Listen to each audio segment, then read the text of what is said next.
Hi everybody and welcome to SA Rugby Magazine, the Monday after the weekend of the Boks loss. I've got Mark Keohane. Mark, you always tend to bring a bit of sanity to things and insanity to other things. Try and bring some sanity to the South African supporter and the public in general. I mean, because I read all the verbiage and all from the Kiwi writers and experts and coaches, and it seems that everybody thinks South Africa's a boring team, ruining the game. One, we're winning, but then nothing's ever said when we're losing. I guess that's what they want. Yeah, I mean, I go back to when we lost 57-0, when we lost 57-15, when we lost 41-13. We were averaging 52-9. Everyone said that's the great way to go for South African rugby. We've now gone back to a traditional strength. We've played New Zealand 6 times in the last 4 years, and the average score is 25-23.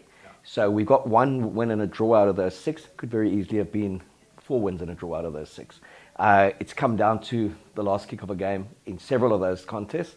And I would say to people, as disappointing as the defeat was, contextualize it. Yes, the game's played over 80 minutes and they kicked a 78th-minute penalty and they won it.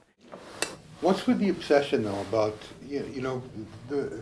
Australia played a certain way when they beat the Boks, which was the way the Boks usually play. New Zealand have played and scored scored less than 20 points against the Boks. And there's no criticism that ever comes towards Well, I mean, you get the people saying the All Blacks had an off day. There were 23 forced errors, which is unheard of this year in the way they played. And that's down to South African pressure. In-your-face defence, not giving them any space, scrambling on defence, especially in that second half. Our bench providing a lot of impact, their bench not as much impact. Us taking control of their line-out, stronger in the scrums. The game was there to be won. It would have been a fantastic victory in the context of what had happened the week before in the last 30 minutes against Australia. But not necessarily in the context of where the teams are. Because to me, I've always said in the last couple of years, the Kiwis game is not as good as everybody thinks it is. Well, I mean, if you look at Saturday's game, it was a classic example of where the Kiwis are going to be vulnerable in any World Cup knockout game. Because they've been fantastic all season. They've been flamboyant. They're averaging 7 tries a test match. And they came up against a committed South African side who didn't play the way they wanted them to play, who relied on their strengths, brutality in the collision, a kicking game, an obsessive kicking game for that matter, because they felt they would be better without the ball than with the ball. And it came down to New Zealand 17-16 down on 78 minutes. That's a World Cup quarter-final, semi-final, or a final, and it's game over. Yeah. So New Zealand doesn't seem to have learned in terms of their public that there are 2 ways of playing the game. And at times they've toughed it out and they've won ugly. And there's no crime in winning ugly. And there's no crime in playing ugly. When I listen to the New Zealand players after the game, they're saying, what a test match. What a grind. The irony is that the only final that I've enjoyed was South Africa versus England, a World Cup final. Because World Cup finals aren't glorious displays of rugby. I thought that the Boks played a very expansive and enjoyable game of rugby against England. They did, and if you look at this team, we know they can play an expansive game. But let's also just look at the year they've had. They hadn't played Test rugby for 20 months. Yeah, 20 months. They then played against Georgia, and then most of the squad got COVID.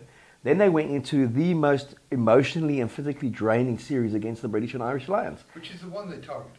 That's what they wanted to win this year, because it only comes around every 12 years and under the most extreme circumstances. They've managed to triumph, and they chose a specific way of playing to get that win under the circumstances. They then had to deal with Argentina, and they did that comfortably, 20 points on both Saturdays, as Australia and New Zealand have done against Argentina, whose game has regressed, and also they've been on the road for the best part of 2 years. Yeah. So let's not underestimate that. They then went over to Australia, didn't play particularly well in the first test, but were a scrum away from winning it. Listened to the world, played a different type of rugby in the second test and actually got comfortably beaten, went back to what they know, against a New Zealand side that's been on fire, and everyone said they would cut us to shreds. Laurie Main said it would be 30 points plus. We wouldn't stay with them. Our players weren't good enough. This New Zealand side scored in the second minute and couldn't score again against us because of the pressure South Africa was applying. So if the fine margins are there, we win 17-16, it's one of the great Springbok wins, and New Zealand is in disarray, and they're in a panic. A magnificent kick from Geordie Barrett, and really the coming of age for him as a test player, but that's how little there was in that test match. And so, yes, the results show 0 from 3, But if you contextualize it, it could very comfortably have been 2 from 3 victories for South Africa. So what is the need to panic? There is no need to panic. The way this team played won them the World Cup. And when they had more time together, a less stringent kind of bio bubbles that they were in, they were also willing to take a lot more risks.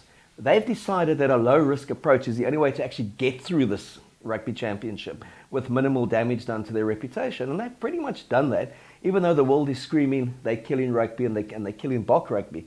I just find it absurd. Test rugby over the ages, over 100 years, has been called Test rugby because you have different styles. And we've never played like New Zealand, and New Zealand's never played like us.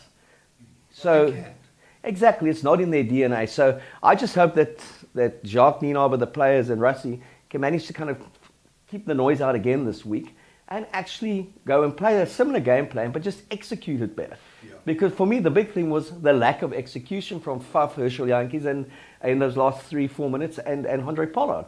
And we spoke about it before the show started. Faf and Andre Pollard are our best halfback combination. They're out of sync. They're out of sync. So they're not playing badly, but they're not playing well. Yeah. And you just feel Pollard is lacking some form of confidence, especially going into contact. And there was a guy that was out for nearly a year with a bad knee injury and had to have that whole knee reconstructed. It's some perspective. Yeah, South African rugby fans do tend to lose a bit of perspective, though, don't they? I've had people on my pages talking about betting the house on minus 11.5 points with the All Blacks, and my thing was, take everything with a pinch of salt. There's no way that the All Blacks are 12.5 points better than the Springboks, and I'm glad I got that bet right. But perspective is needed here because we're the world champions. We had a great World Cup. The world went into crisis, and it still is in crisis, if you ask me. We beat the British and Irish Lions. We were always going to struggle playing the rugby championships away from South Africa, which is what we've done. Yeah, there's just again, it's you look at it holistically, and you look at it the bigger picture. South Africa targeted that Lions series this year. That's all that mattered. Anything else was going to be a bonus. As much as they went out there wanting to do well, wanting to win the rugby championships, any sport also requires a little bit of a bounce, a little bit of luck, a decision that goes your way. They get that. They get 2 wins overseas. They played 5-1-4. They're playing for the championship on Saturday. It's not a disaster. If they had taken 40 points and they hadn't been playing well and they'd struggled against Argentina and they dropped the Lions series, it's a very different context that we'd be looking at. But these players have also, 45 of them have been together for the best part of 18 weeks, which is unheard of in the modern game. Yeah. New Zealand and Australia still have to go through that when they go to America now and they go overseas. So it's not making an excuse. It's not accepting mediocrity. It's not accepting coming second. The moment I put something out on social media after the game, people are like, they lost. Deal with it. They lost. It's like this absurd, you either in the penthouse or in the shithouse kind of mentality. There is something in between as well. And a New Zealand team that everyone thought was untouchable put 57 points past the Wallabies, beat them 3 successive Saturdays and hammered them, 50 points and 60 points past Fiji, 100 past Tonga, had scored 16 points in 78 minutes against us. Take some credit from that and applaud South Africa for doing that, as opposed to bemoaning the lack of try-scoring ability from South Africa, or why don't we play this fanciful game? Why don't we play this theatrical game? Because I can tell you now, if we had taken a 45-20 defeat, Joe Public would have said, what a horror show. It's also acknowledging where their limitations are and where their strengths are and playing to it. New Zealand didn't want to come into that game and play with their pack and get sucked into it. They're vulnerable there. The game plan forced them into that areas, and with a bit more discipline, we would have got the win. Yeah. And for me, it's got to be more of the same. Well, I don't think New Zealand won that. I think South Africa blew that. Completely. And we've still got an end of year tour to go. That may still be more of the same of what we've seen. And then there will be a reassessment with a proper pre-season, proper tournaments going on, and matches hopefully in South Africa with crowds, where you will see a more expansive Springbok, a team that's trying more things, because the pressure of the Lions series will be off. And next year, the Rugby Championship will be the primary focus. And the year after that, the World Cup will be the primary focus. So I think people need to go back and say, what would the Springboks have taken above all else this year? It was a triumphant series win against the Lions, and they got that. What would they have taken in 2019? A World Cup win. They got that. The bonus was winning a shortened rugby championship. I love what Rass has done. He's a genius, and he'll go down in my eyes as the best Springbok coach of all time. But I don't think anybody at that stage in 2018 and 19 really thought we should win the World Cup. Not from where he took us. Not at all, and I think people need to also accept what they are achieving. And this was a team that didn't play for 20 months. So this kind of year was basically, let's tread water and let's consolidate what we got and just try and get through it. Yeah. And let's throw all the mental and physical energy at that Lions series, because they only come every 12 years. Because we could have gone over to New Zealand last year and taken a beating. Yeah.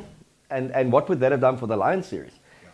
And our confidence in that. So I fully get what they're doing, and you just want a little bit more understanding from the rugby public to see that this isn't the Springboks for the next 20 years. That they will play a horses for courses approach. That when you're playing the best running rugby team in the world, and has been for 100 years, the All Blacks, whenever Springbok teams have been successful against them, there's a certain pattern of play. And when they execute it brilliantly, they get a win. But they don't get 20-point wins. They get a 1 point, a 3 point, a 5 point win. When New Zealand gets it right against us and we get it wrong, it's 57 points, 30 points, 40 points, 20 points. And that is just appreciating how good they are at something and what we're not particularly good at. But we beat most teams in the world in the way we play, and we play pretty decent rugby doing it. And when we look at our success rate against New Zealand, everyone's saying, oh, it's not a rivalry, it's a shocker. We still beat them more than any other country does.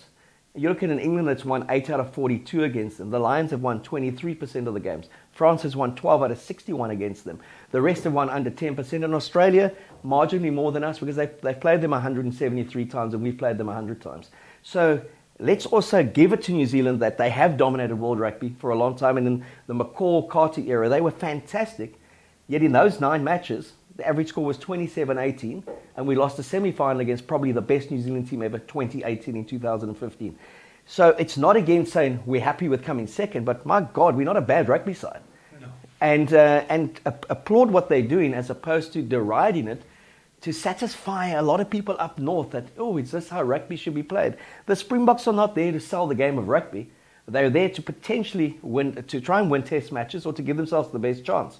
And the best chance of beating the All Blacks is the way they played last Saturday, and that's how they got to play again this Saturday. And it's going to be bloody hard, because with that high-intensity rush defense comes a lot of risk, and it worked for 78 minutes, and with a bit of luck, it would have worked for 80 minutes. It didn't, so those who kind of knock it will say, well, the All Blacks won, so what?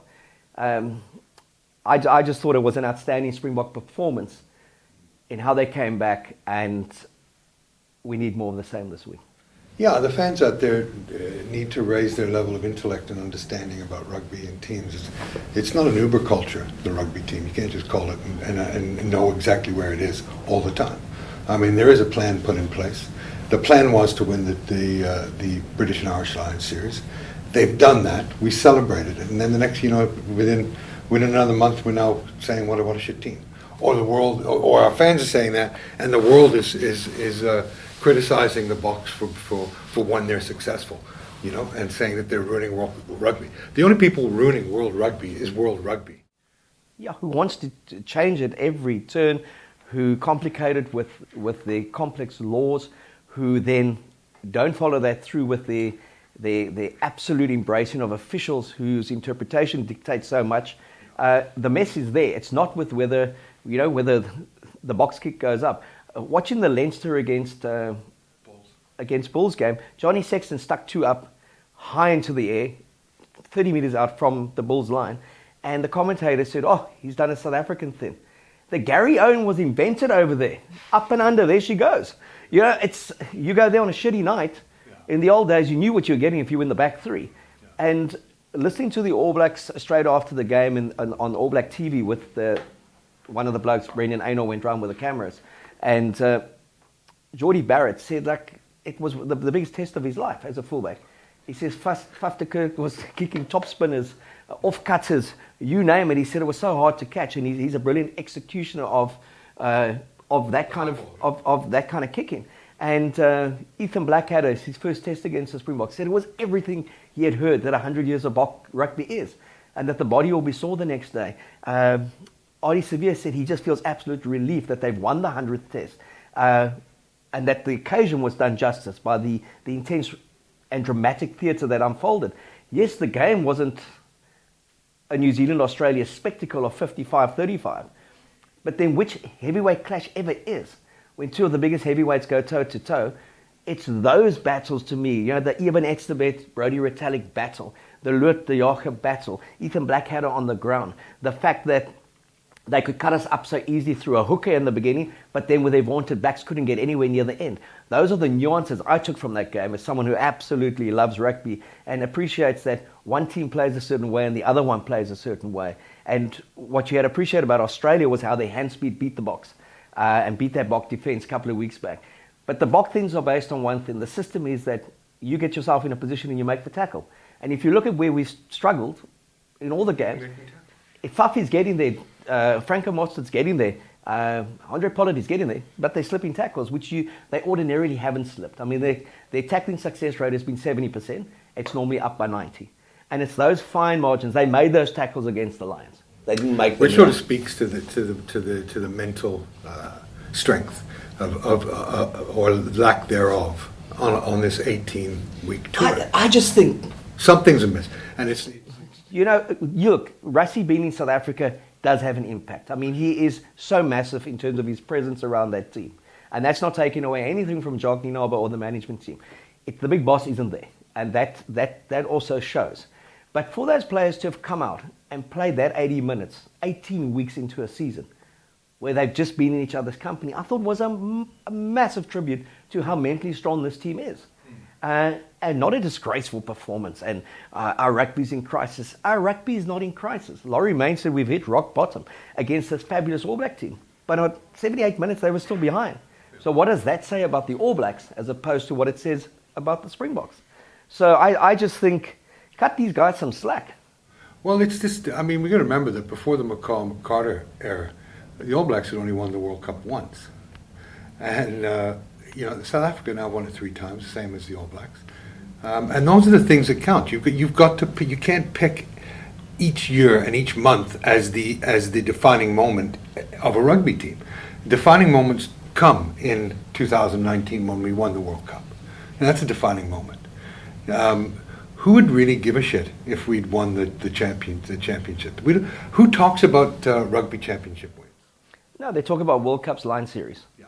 And then, obviously, when there's not a World Cup year and there's not a line series year, you talk about what's your biggest thing. You want to win the rugby championship. That's the tournament you're playing. And you want to do one at the end of the year tour. Yeah. So we need to, I keep on using the word context, but I think it's the only one that to me is relevant to what we're talking about, is put everything into context, get some perspective, acknowledge who they're playing as well. I remember going back to one press conference when Rod McQueen's Wallabies beat Nick Mallett's Springboks 26-6 in Sydney. And they were condemned for how they played. And he said, for God's sake, we didn't play Romania. We just played the Springboks. And we've won by 20 points. Get some context. And to the South African public, stay with the Boks, get behind the team and acknowledge who they're playing this weekend, the quality of a team that's also 9 on the trot, unbeaten. They've massacred everyone, and they took a pounding against us because of the quality of our players playing to their strengths. And actually appreciate that and stop deriding it. Yeah, I couldn't agree more, Mark. A little perspective, a little calmness, and a little enjoyment. It is a game after all. It is a game, and I mean, again, I look at Ardie Savea and Siya Kolisi pre the game. I look at the absolute respect that there is between the players. Andy Murray in a book, The First Lady of Springbok Rugby, had been in the Bok change room for 43 times for test matches against the All Blacks. And she just gives such an insight into just what respect there is and just how tough it is and how they revere every win.